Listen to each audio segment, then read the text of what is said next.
Hello? All right, Len. Should I sit down?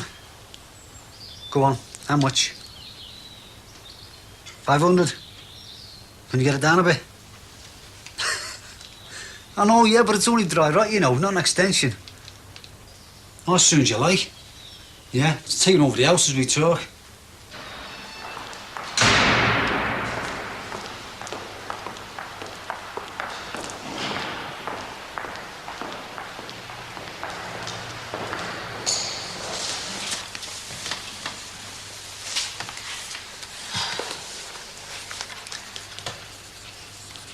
Why does it always have to be held in places like this? Where else could it be held? Well, my front room, that's where. Well, it is my son's future we're discussing. I feel like I'm about to give evidence at a murder trial. Now, would you really want them all in your front room? Tea and biscuits and all that? No, suppose not. Not the state of our house at the moment, anyway. I just don't see why it has to be held in such daunting surroundings. What chance has anybody coming in off the street got when the first thing they think about is, oh, wow, look at this fantastic tiling? Why do I feel as though I should whisper? Who's whispering?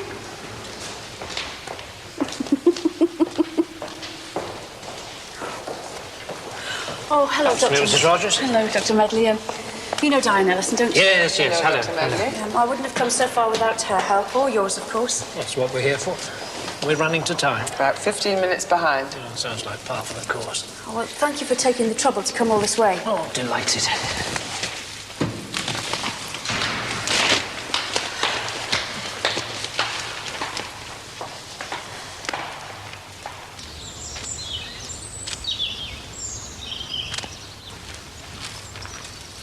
Come on, Jeff, son. On me head. Come on. Hurry up before I'm offside. Come on. Oh, right. It's only 80 wouldn't have got that. Don't you mean Ma? No, I mean his dad. You dead from Mum? No, things only just started, son. Nothing to worry about. Why is she making such a big thing out of it, then? Because she just wants the best for you, that's all. That's what mums are for. Listen, mate, if the appeal fails, so what? You're going to be all right. Your mum's just been your mum's son. Hello, love.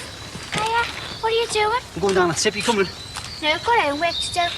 Oh, Jeff will go there if you go practice for him being a bin man. What do you mean by that, eh? Tell him not to show Sammy, Dad. Stop shouting at her. And you stop having a go at him. But everyone in the school knows about this stupid appeal there and a big mouth. Get in the car, son. Is Mum in? No, you better come with us. I'm big enough to be in the house by myself. Anyway, our Sammy's going to be home soon with a load of people. How do you mean? She's having a decorating party in her room. Oh, is she now? Go on, you go on in.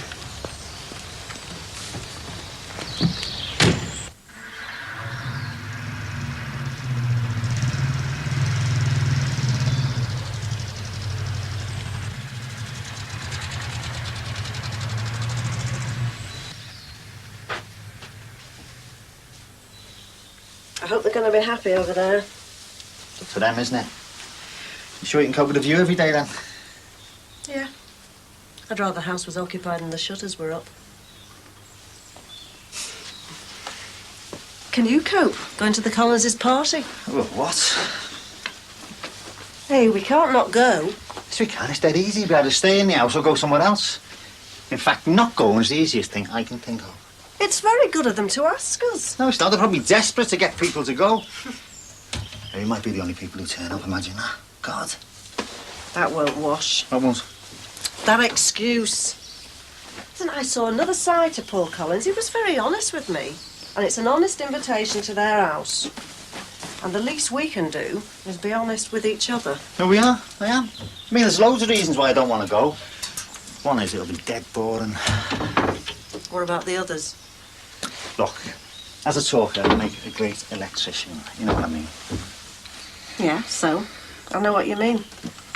Well, we've got to learn to give and take. I mean, one of us might want to do one thing, and the other something else, if you see what I mean. Yeah, I see what you mean, all right. Compromise. Not go to the party because you don't want to. Exactly. There'll be times when I want to go somewhere, and you don't want to go. That's what being a couple's all about, isn't it? No, that's what being selfish is all about. But it's all right. I'll tell you all about it. You mean you go on your own? Yeah, I think I can find my way across there. And when they ask me where you are, I'll say, I'm not my landlord's keeper. Hey, now listen here, this is getting close to blackmail now. As if I would. I'm finding out a lot about you, Sheila Kant. Thank you.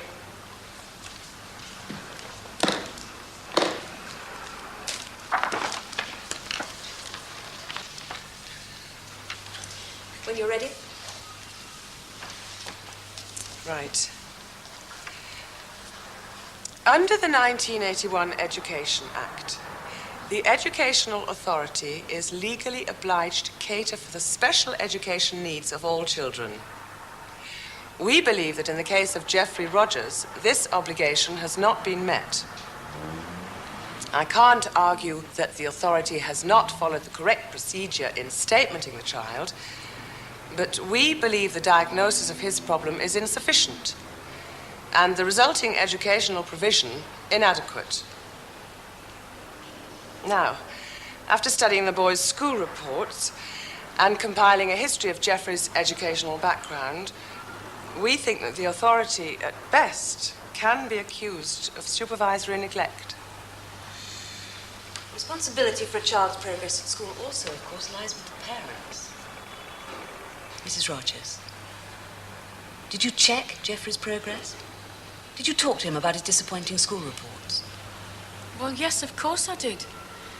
And I went to the school on several occasions to try and get the best for Geoffrey. Well, this resulted in him being put into a class for children with special needs, which, I'm sad to say, was no more than a convenient term for ignoring the cause of his problem, which turns out to be dyslexia in Jeff's case. Which is a very general term, as I'm sure you'll appreciate, Mrs. Rogers.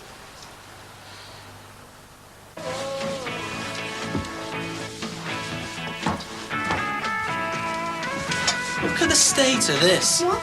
Well, what do you expect me to do with this? The size of it. Just remember, my little sister's downstairs and she misses nothing. So watch what you're saying, all right? It isn't the size, it's what you do. Stop, Ronnie.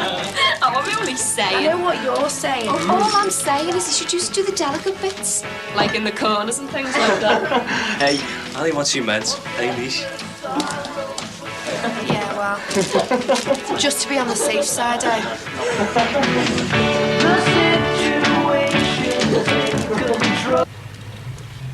Could I put them up on my window? If it makes you any happier, yeah. But don't tell your mother where you got them from. Otherwise, she'll want them sterilised before they go up. Right.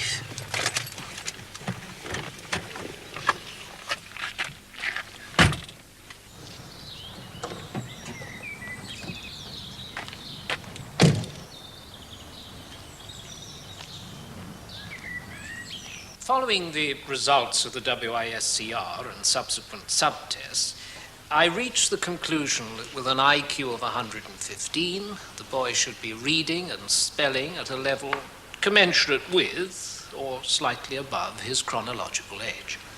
Which is the same conclusion made by the authority in the statement. Exactly. Our point of conflict, and hence this appeal, rests on the fact that the authority came to the conclusion that the child's attainment was far short of the expected result, without looking into the possible reasons for this. In other words, they came to a recommendation without a diagnosis. Now, I submit that no responsible recommendation as to the boy's future can be made without a diagnosis. I refer you to page 7, paragraph 2 of my report.